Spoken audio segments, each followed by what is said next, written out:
Oi gente, eu sou a Van e eu finalmente vim falar rapidinho sobre as minhas leituras de março de 2019. Eu comecei o mês então lendo alguns daqueles livros que eu comentei no vídeo de leituras para o carnaval. O primeiro foi o A Mulher de Pés Descalços, da Escola Técnica Songa, com tradução da Marília Garcia. Esse é um livro que funciona como uma espécie de resgate, de memória. Ela comenta até que no comecinho, eu vou ler um trechinho, que é para a mãe dela. Não cobri o corpo da minha mãe com seu pano, não havia ninguém lá para cobri-lo. Os assassinos puderam ficar por um bom tempo diante do cadáver mutilado por facões. As hienas e os cachorros embriagados de sangue alimentaram-se com a carne dela. Os pobres restos de minha mãe se perderam na pestilenta da vala comum do genocídio. E hoje talvez, mas isso não saberia dizer, eles sejam na confusão de um ossuário, apenas osso sobre osso e crânio sobre crânio. Mãezinha, eu não estava lá para cobrir o seu corpo, e tenho apenas palavras de uma língua que você não entendia, para realizar aquilo que você me pediu. Eu estou sozinha com as minhas pobres palavras e com minhas frases na página do caderno, tecendo e retecendo a mortalha de seu corpo ausente. A Mukasonga, então, vai nesse livro que eu achei, que eu não sabia nada quando eu comecei a ler, achei que era um romance, mas não é bem assim. Ela vai lembrando e revivendo as memórias das mulheres, as tradições das mulheres de Ruanda. Ela fala da família dela, ela é a única sobrevivente do genocídio de Ruanda da família dela. Ela fala sobre isso, ela fala sobre a questão de casamento, enfim. É como uma espécie de resgate. Um resgate da mãe, um resgate daquele povo, um resgate daquelas mulheres. E é legal, não é legal, mas é legal ver, enquanto você está lendo, como esse é um livro que ele é bonito, porque ele tem muito amor, ele tem essa questão da nostalgia, talvez, mas ao mesmo tempo ele é extremamente triste porque você sabe o que aconteceu com aquelas pessoas, né? Você sabe mais ou menos, porque a gente não conhece direito a história, a gente é Brasil, a gente não escuta falar disso em escola, enfim, mas você sabe qual foi o futuro delas, né? Ela conta no começo. O segundo livro que eu li, então, foi um quadrinho, o Mulheres na Luta, 150 anos em busca de liberdade, igualdade e sororidade, da Martha Brain e da Jenny Jordan. Eu escrevi sobre ele, fiz uma resenha lá pro Livro Café, vou deixar aqui embaixo. Mas ele faz mais ou menos um apanhadão de fatos e pessoas, mulheres, importantes para a luta feminista nesses 150 anos, juntando também um pouco da luta abolicionista e da luta LGBT. Mas o foco deixa de ser um pouco, né? Não é tão centrado em América, Estados Unidos, no caso, e Europa, mas não passa muito disso, né?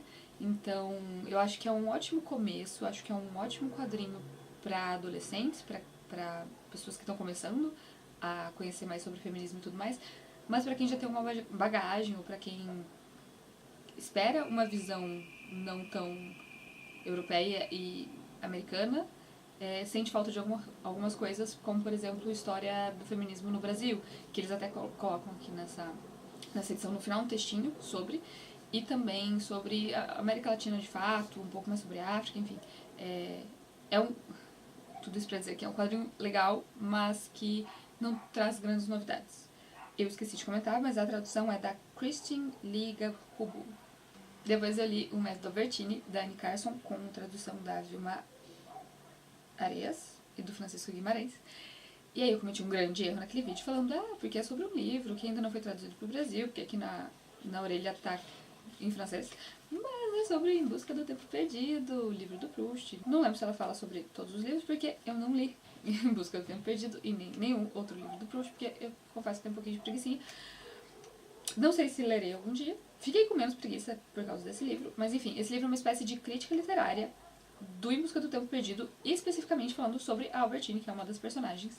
Ele é bem fragmentado e eu acho que eu perdi muito por não ter lido, mas ao mesmo tempo eu achei muito interessante e foi o que eu falei, eu sempre tive preguiça do Proust, me deixou com mais vontade de ler, me deixou com vontade de talvez um dia ler Proust, mas não sei, foi uma leitura interessante, uma forma diferente de fazer crítica literária, mas, de novo, eu perdi muita coisa porque não conheço a história.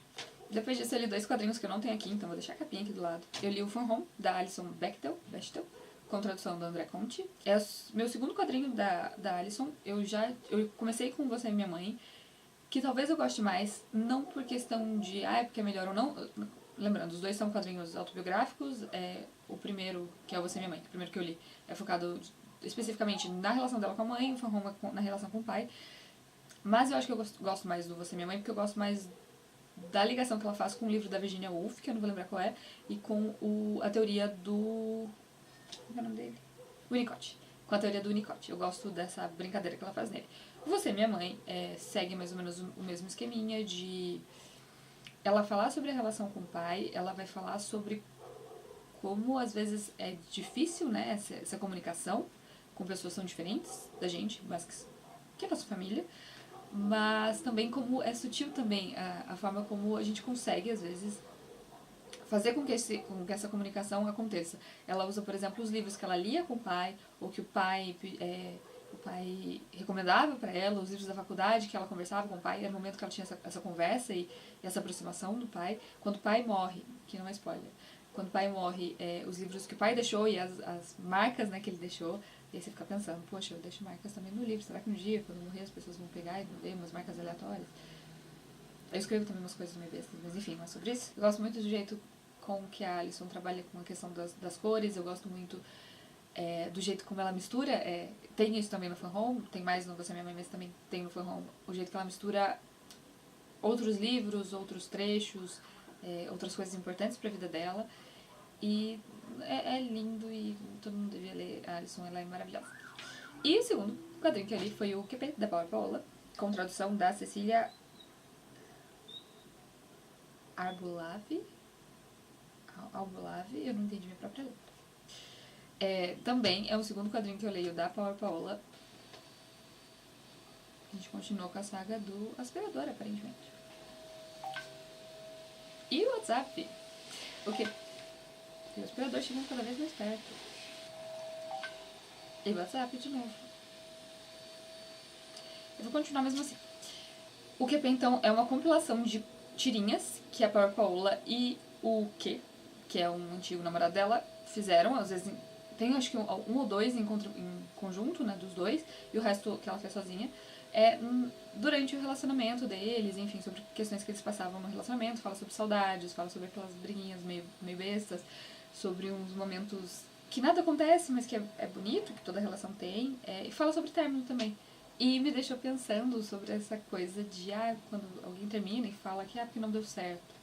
Poxa, tem tantas nuances, tem tantas coisas pequenas que, a não ser que seja de fato muito traumático, né, uma relação abusiva e tudo mais, deu certo. Por mais que tenha acabado, sabe? Deu muito certo.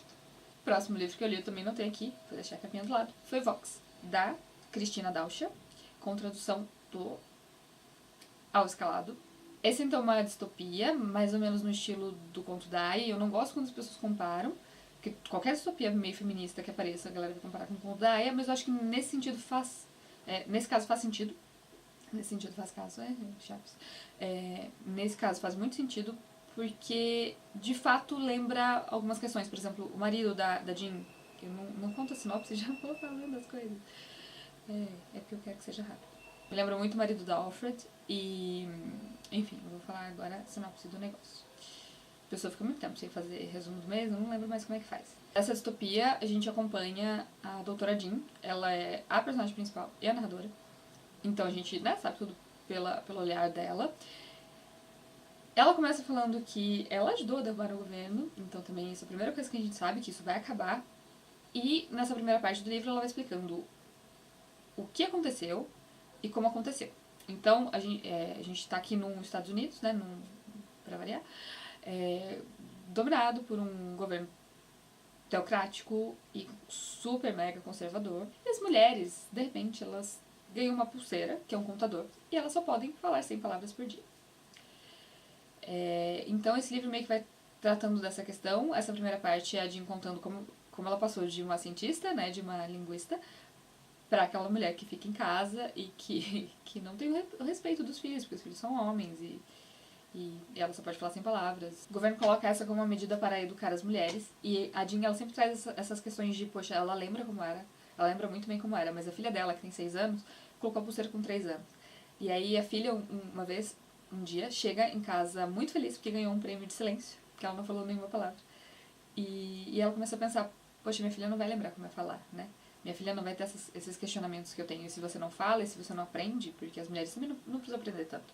Se você não fala, aprendem até certo limite, né? Se você não fala, se você não aprende, você não pensa também, né? Você não questiona. É interessante ver também a questão dela com a família, com esse marido que é aquele cara que nem todo homem, feministão, aparentemente, super legal e tudo mais, mas que aparentemente, a princípio, não faz nada pra sair daquele molde, e nessa parte me lembrou muito o marido da Alfred, que tá tudo ok com aquilo, e enfim, não sei se até que ponto isso é um pouco de spoiler, mas a gente sabe que em algum momento ela vai ajudar o governo, até porque ela, né, pra ela derrubar o governo, ela tem que estar próxima ali de alguma forma, e eles, como troca, eles tiram a pulseira dela e ela começa a falar normal dela e da filha.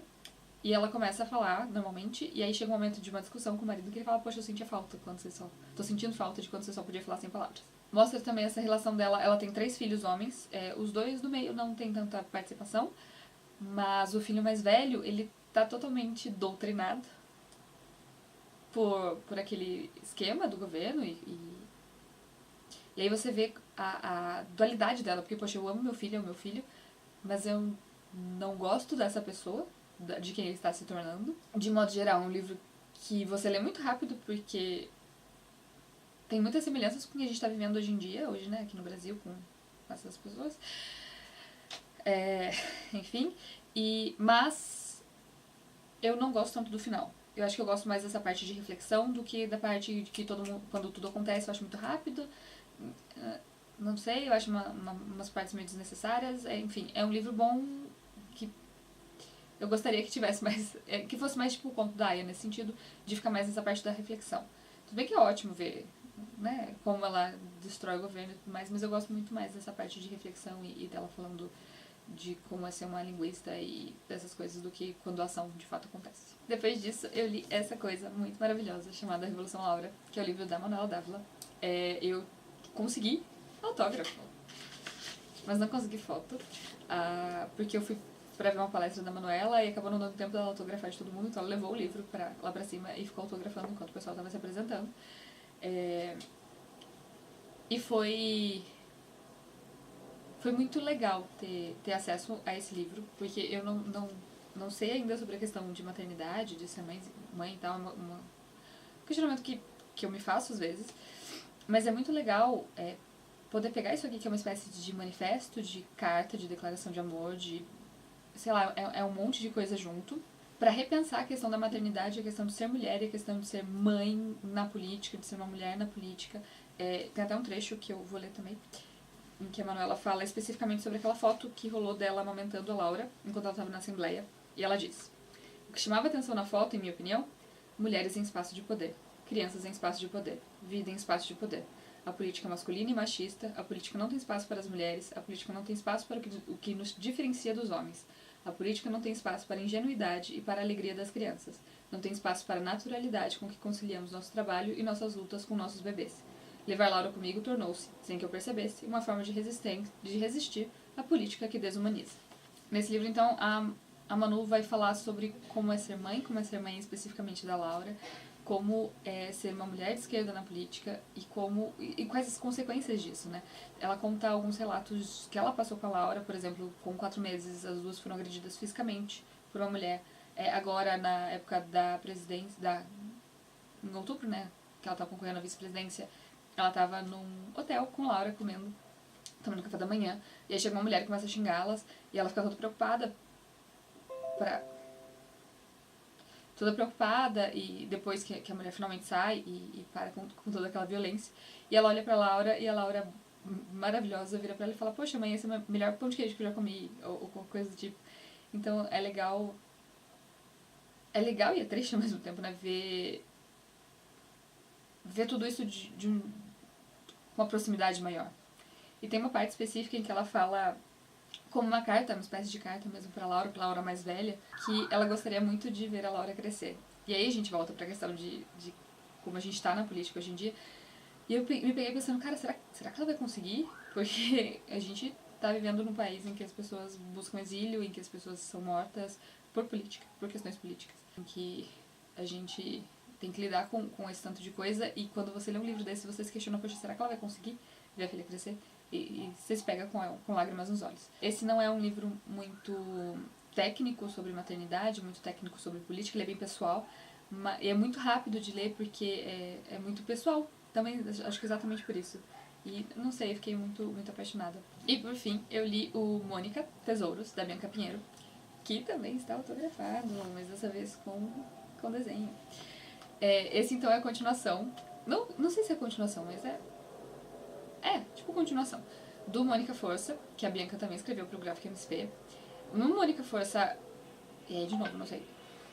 Não sei até que ponto é spoiler, mas no Mônica Força a Bianca fala então sobre um momento muito difícil para os pais da Mônica, em que eles estão pensando no divórcio, enfim, aquela cena da gota pingando e do silêncio, que é maravilhosa. Esse aqui a gente acompanha então o desfecho daquilo, né? Eles não se separaram, e aí eles resolvem viajar em família, eles vão pra um hotel fazenda, se não me engano. Um hotel fazenda.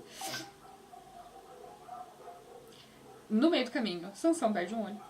E Mônica faz um amigo nesse hotel fazenda. E então esse livro é sobre essa questão de amizade, sobre o que é importante, sobre como as pessoas são diferentes.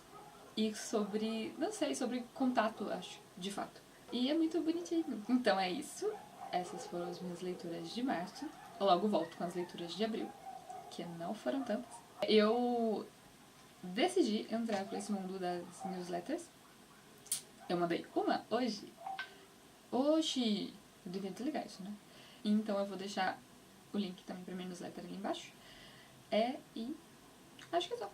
Então, tchau! Tchau e até mais!